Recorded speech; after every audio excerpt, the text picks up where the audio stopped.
Namaste guys, welcome along to our Thoughtful Thursdays. And my name is Jayadharma. And this evening, like most Thursdays, is going to be like a three-part presentation. The first 10 minutes or so we'll just kind of get into the mood, and then there'll be a short talk followed by some mantra meditation. Yeah.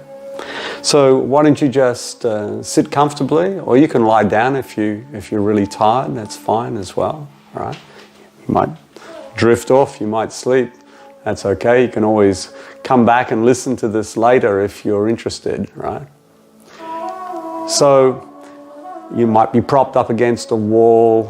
You might be on a chair. You might be sitting in a yoga asana. Whatever. It's all good as long as you're comfortable. And you just start breathing through the nose, right?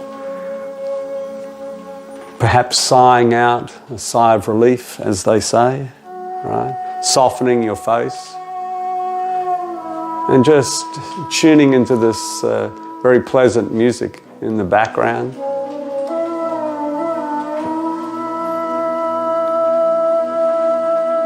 Your shoulders just falling towards your hips.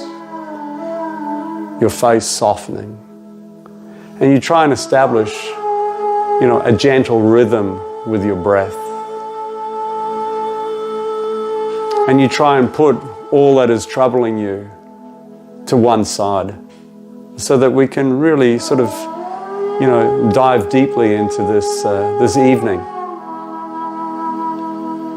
You bring your attention to the breath and you just let this lovely music just wash over you, wafting around, allowing your mind to settle on the music and the breath.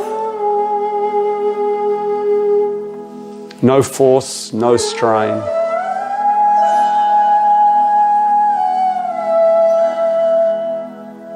Nice, comfortable, rhythmic, conscientious breath. Conscientious breath means you place your awareness, your consciousness on your breathing. Yeah.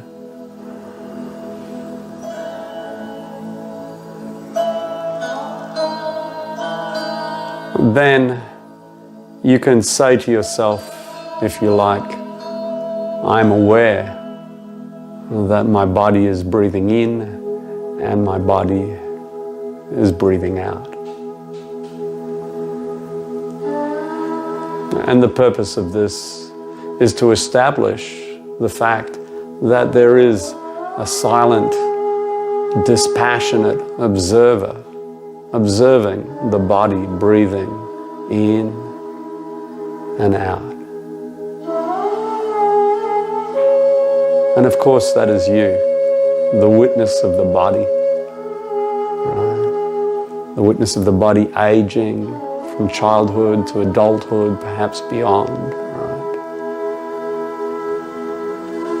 Just breathing, relaxing, your eyes are very peacefully closed. The skin of the forehead, the temples, the scalp all smooth. Your belly relaxed, your quadriceps, your kneecaps, everything just relaxed. And you're breathing in that rhythmic, conscientious fashion. And then you step a little further back and you start to watch your mind. You start to watch your thoughts, a little bit like you watch clouds in the sky. Yeah, some of those clouds pass very quickly, some of them linger. Yeah. Some of those clouds are white and fluffy, nice thoughts. And some of them are a little bit, less inviting, perhaps a little scary. They're not so pleasant thoughts, right? The point is not to try and control your thoughts or alter them or, and somehow kind of, empty your mind of thoughts, but just to observe them. And in this very ancient form of mindfulness, right, you can find at least a beginning awareness of that self, right? That I'm not the body, and I'm not my mind, I'm not all my thoughts, I'm not all my fears. They're just grey clouds passing through my life, passing through my mind, right? They will pass.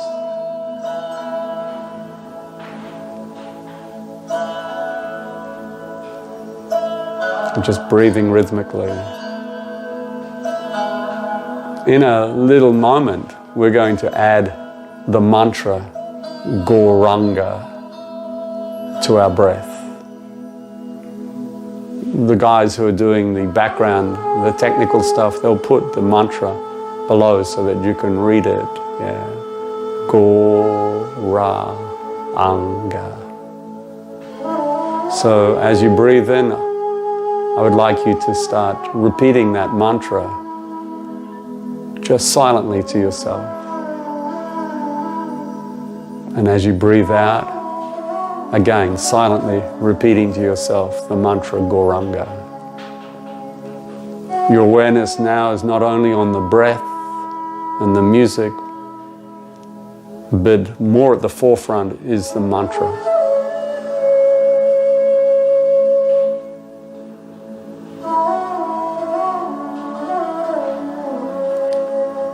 And then in a breath or two, I'll give you plenty of sort of forewarning, so to speak.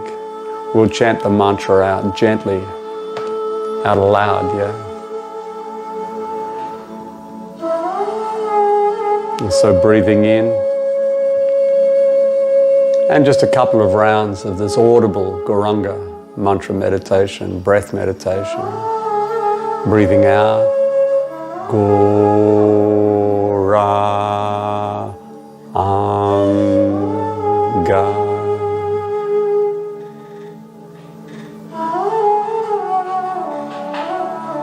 Gauranga.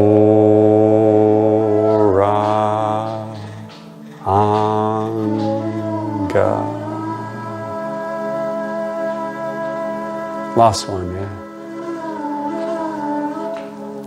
Gauranga.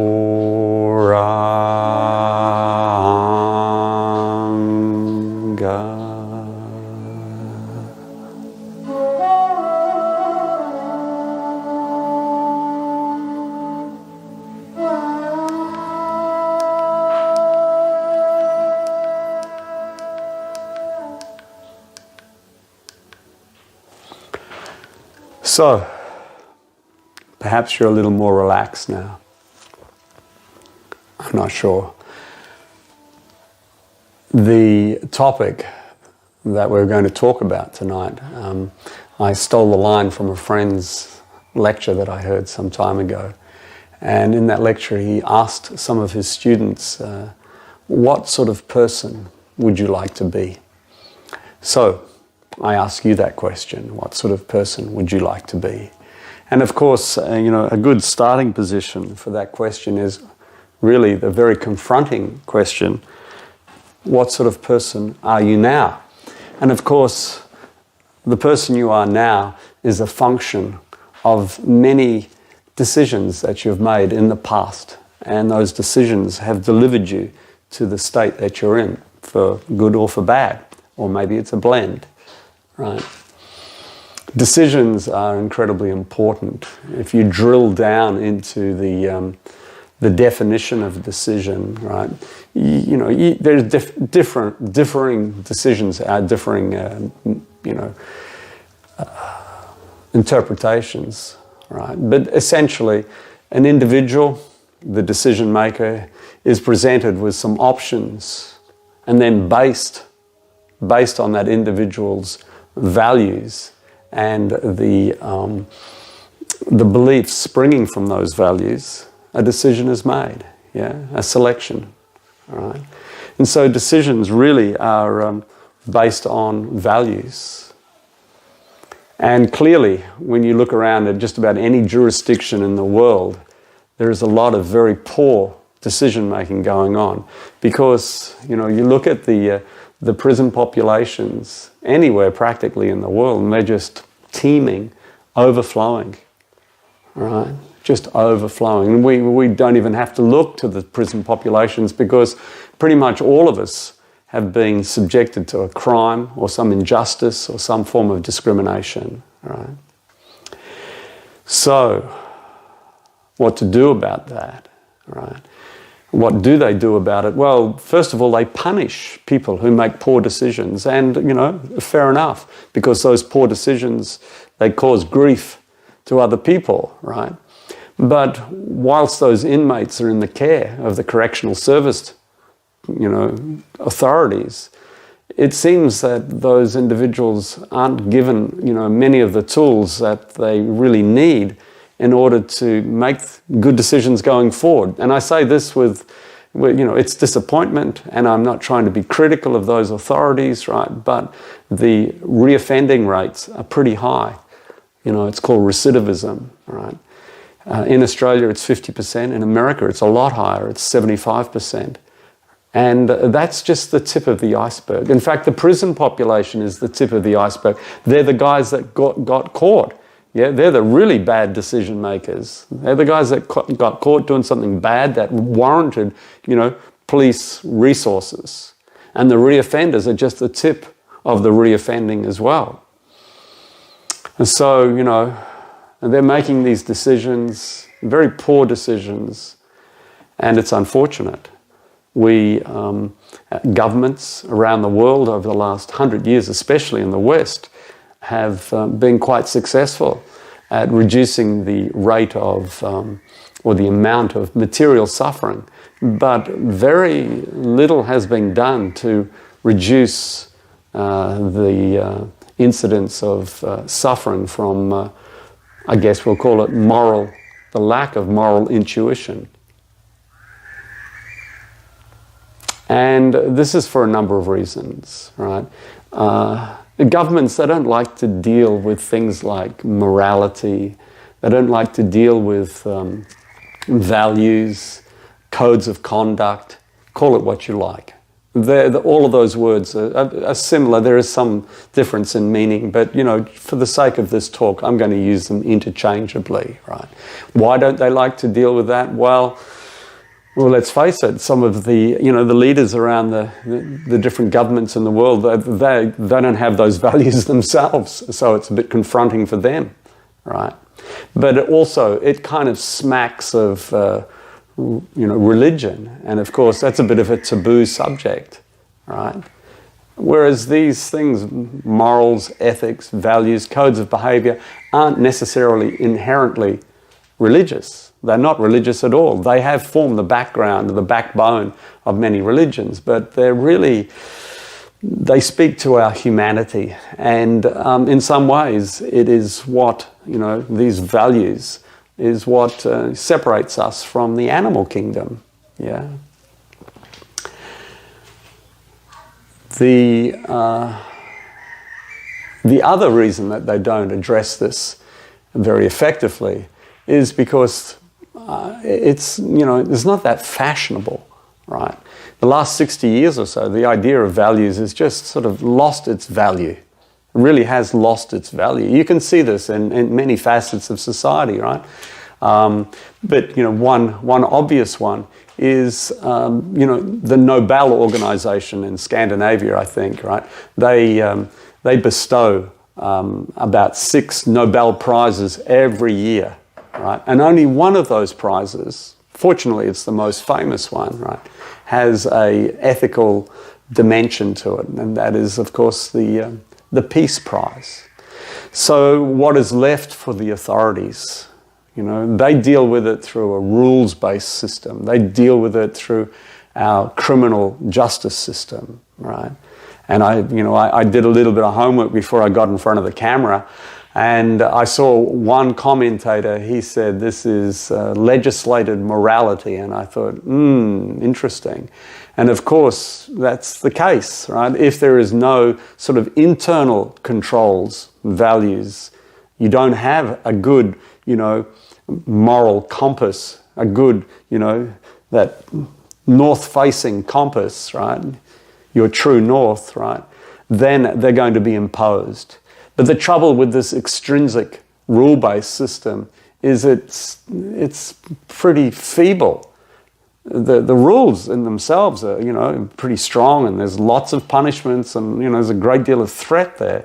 But it has a pretty feeble hold on people because we're not inclined to cooperate with it. And in fact, if there's a bunch of rules and regulations and laws, what's the first thing we sort of think of? Well, many people, their go-to position on that is, how do I get around it? Right? And where are the loopholes? And in fact, there are, pretty well-known portions of different professions, and that's exactly what they do, They cater to their clients to help them to get around the rules, simply because we don't have these internal sort of values going on. So, decision-making is pretty important. Perhaps you have made a decision at some stage to be a different sort of person, right? It's a pretty challenging question when you're asked what sort of person you would like to be. And if somebody asked you that on New Year's Eve, you're out in the festivities of New Year's Eve, and there's a reporter on the street sort of recording what's going on, and they asked you, you probably come up with something pretty superficial, like, oh, I'd like to be a more successful person, I'd like to be a skinnier person, a bigger person, etc., a richer person.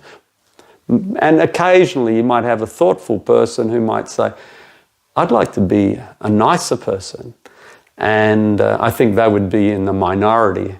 And when the reporter person heard that, they might press that person for a little bit more comment and ask them, well, how do you think you would like to go about that? What strategies do you have in mind to achieve that?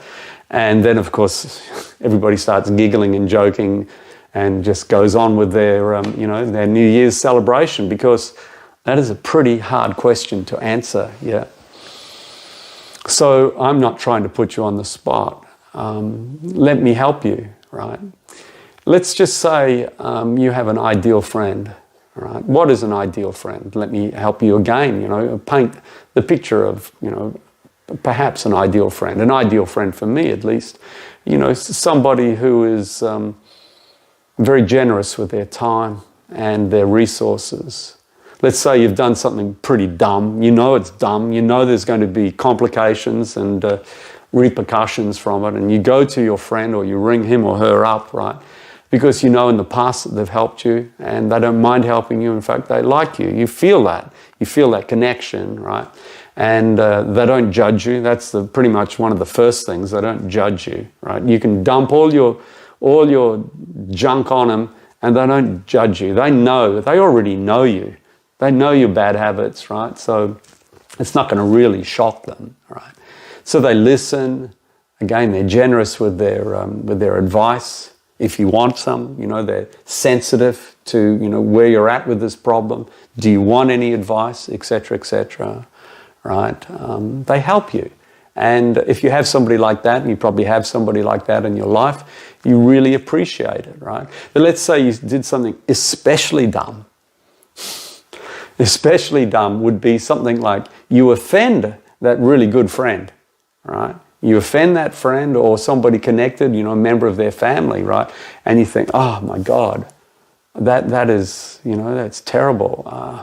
I've got to rectify this, right? Because you really appreciate their friendship, right? So, you ring them up, or you go around again and you express your genuine remorse. And of course they forgive you, right? So, this ideal friend is somebody who is generous, forgiving, courageous, right?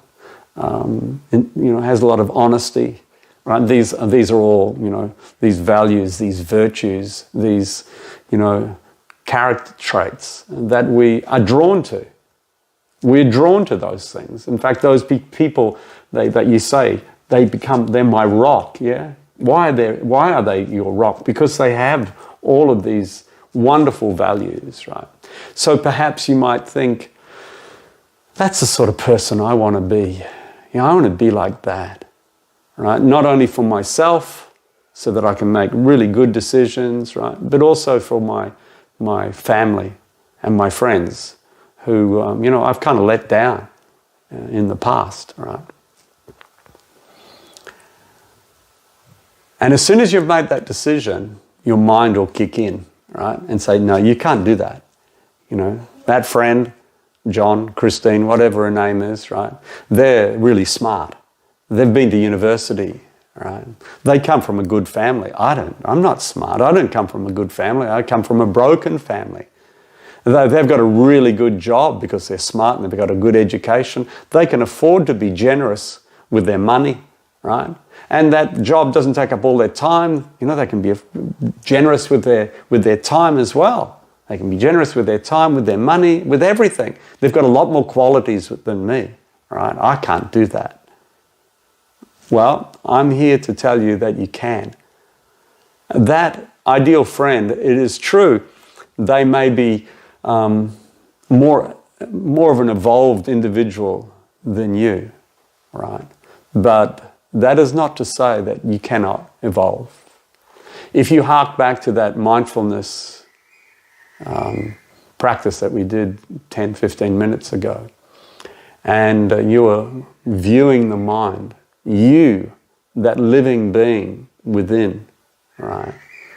You are the viewer of the mind. You are the viewer of the body. You're an amazing energy. And in the yoga texts, they give very comprehensive descriptions of the self. And that you goes by different names, right?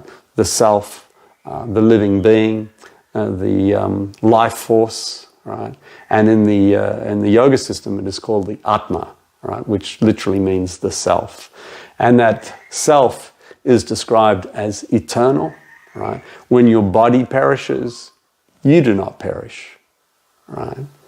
You are full of eternality, full of wisdom, right? Not just sort of brain-learnt, mind stuff that you learn at school and university and through your experiences in this lifetime, in this particular environment. No, they have this, we have all this amazing knowledge and maturity, right?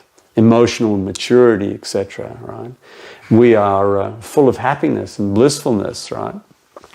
And a part of that beauty of the self, just like a diamond, right, with facets, is we have all of these virtues. We have all of these virtues. The kindness, the integrity, the honesty, the charitableness, right, the courage, etc., etc. All of these amazing things that we're attracted to in other people, right?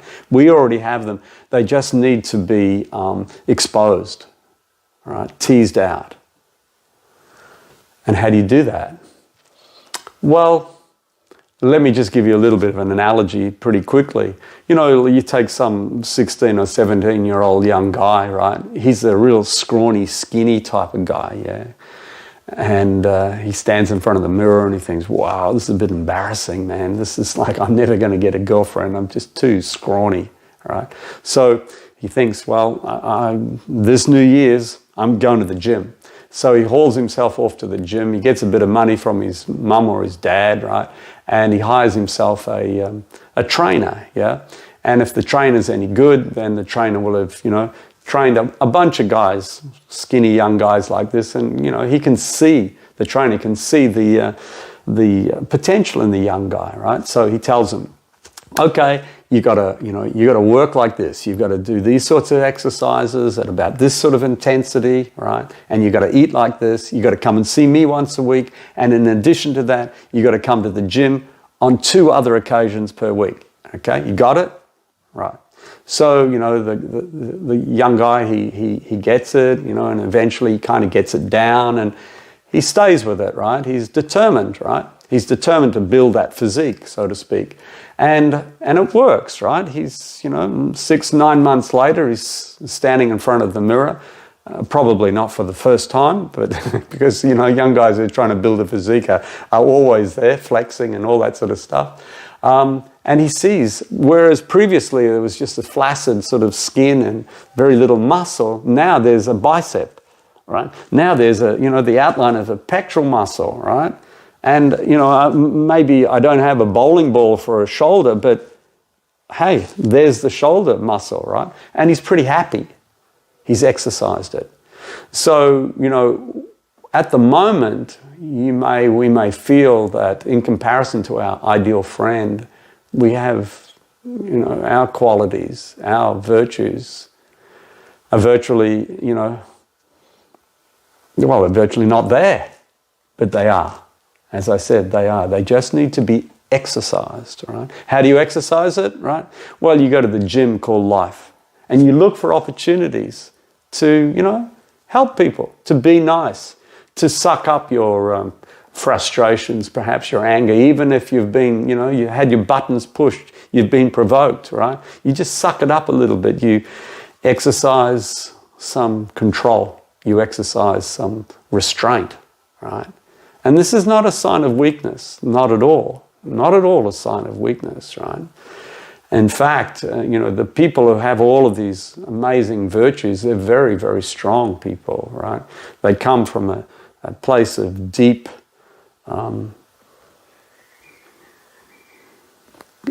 what is the word?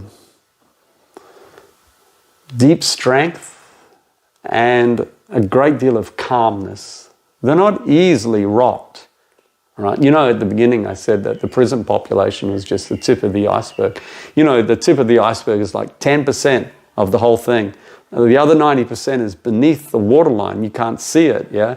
But, if you're in some ship in the Antarctic or wherever those icebergs are, right, you don't want to mess with an iceberg because they are solid, man, and they're just going to, shred that ship to pieces, right?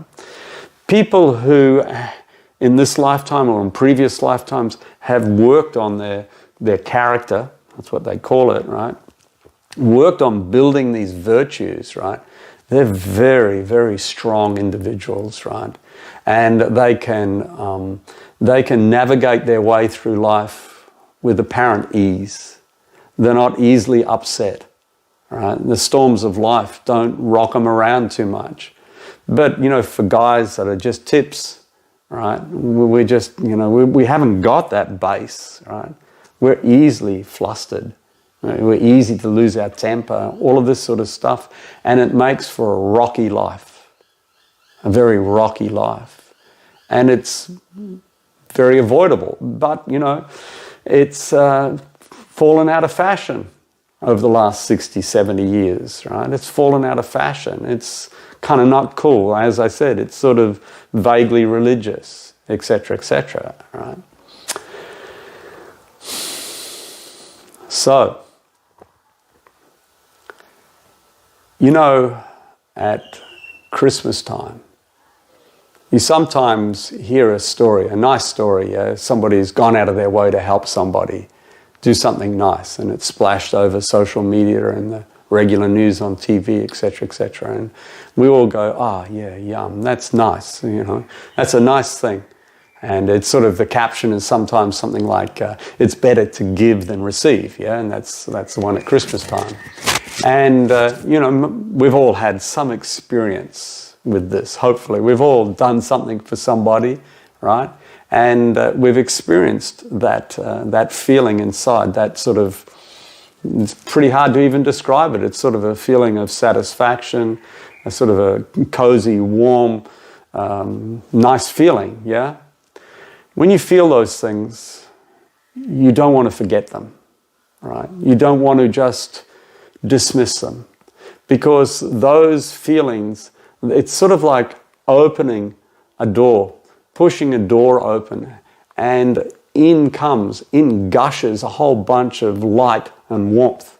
Why? Because when we act in that fashion, right?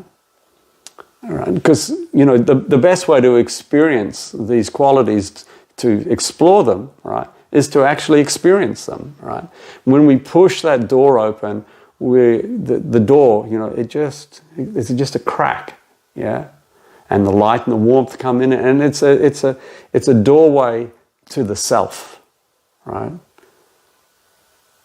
Not the mind, not the body, but the living being herself, right? And that's why it feels nice, because we're acting in harmony with our true nature, But as soon as you've done that, some nice thing, right, the mind will say, no, that's enough. You've been kind enough, you've been generous enough, you've showed enough compassion, right? You've showed enough restraint. That's it.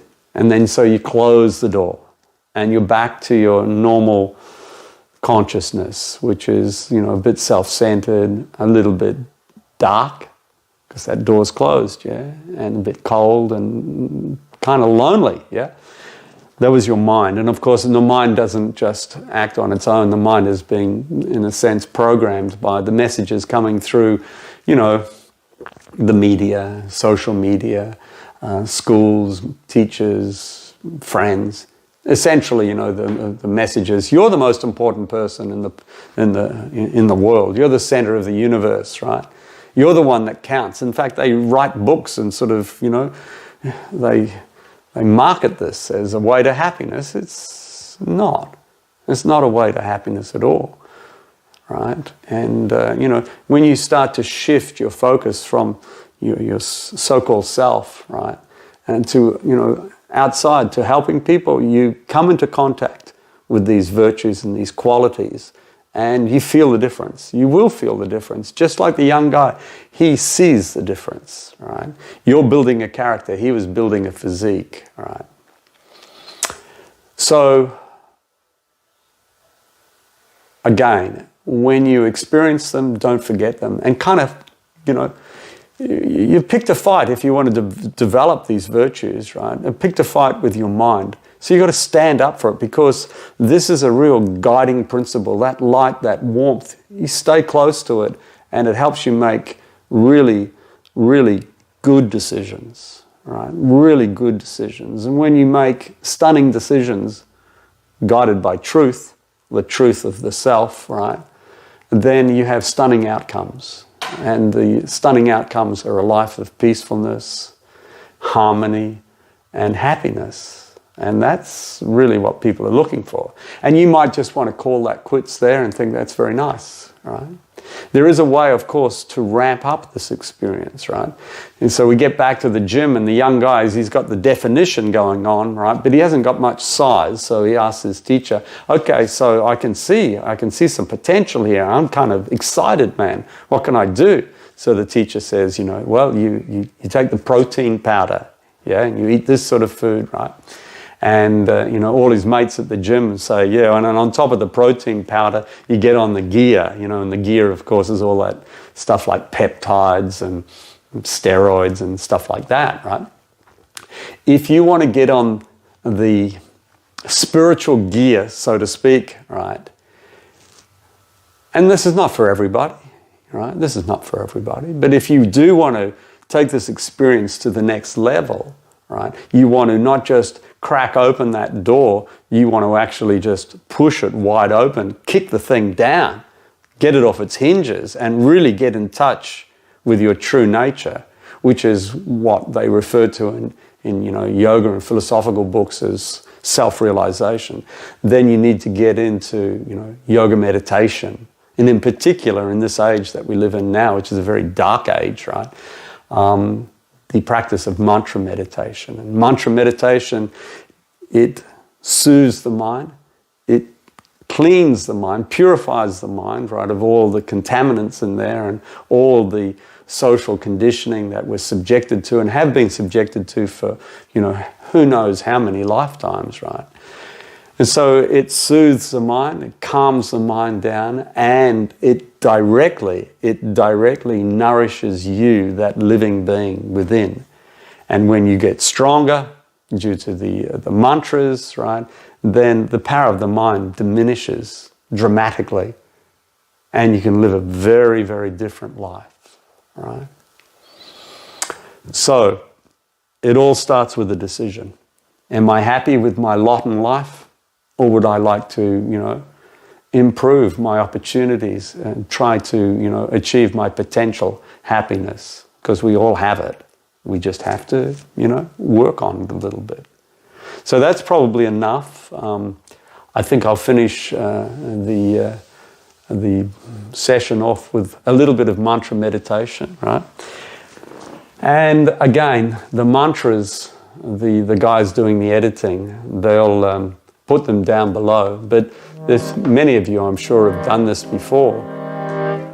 But if you haven't, it's an interactive experience. I'm not a musician, and I'm not here to entertain you. So I'll just chant. And then you, if you like, you can listen, or when it's time to respond, you can respond. And I'll let you know. Haribo,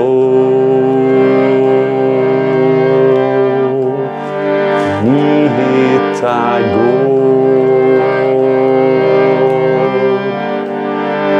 Nitago,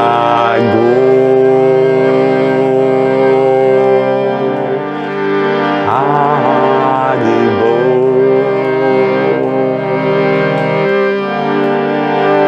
Haribo,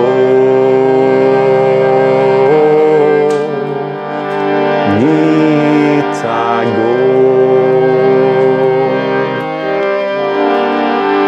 Nitago,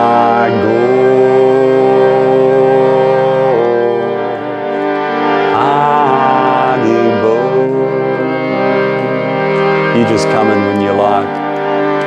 Haribo,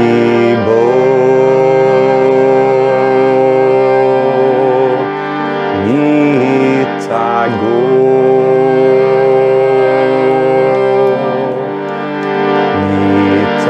Nitago,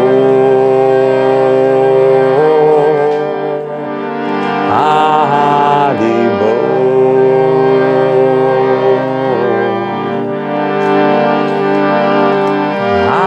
Haribo, Haribo, Haribo, Nitago.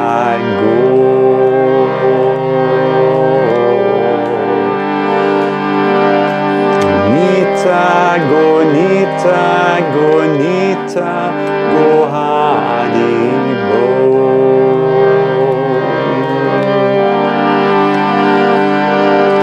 Haribo, Haribo, Haribo, Nitago.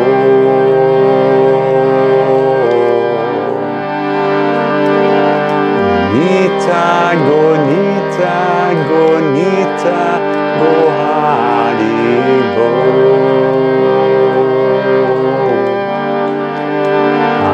Haribo, Nitago,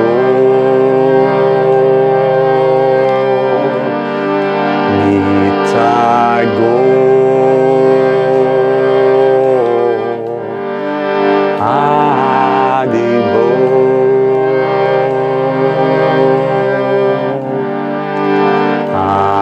Haribo.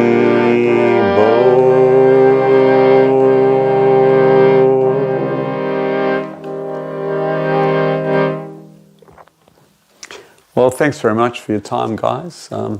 If you have any questions, I'd be glad to respond to them. So you can leave them, on Facebook or on YouTube there. And hopefully we get together sometime soon.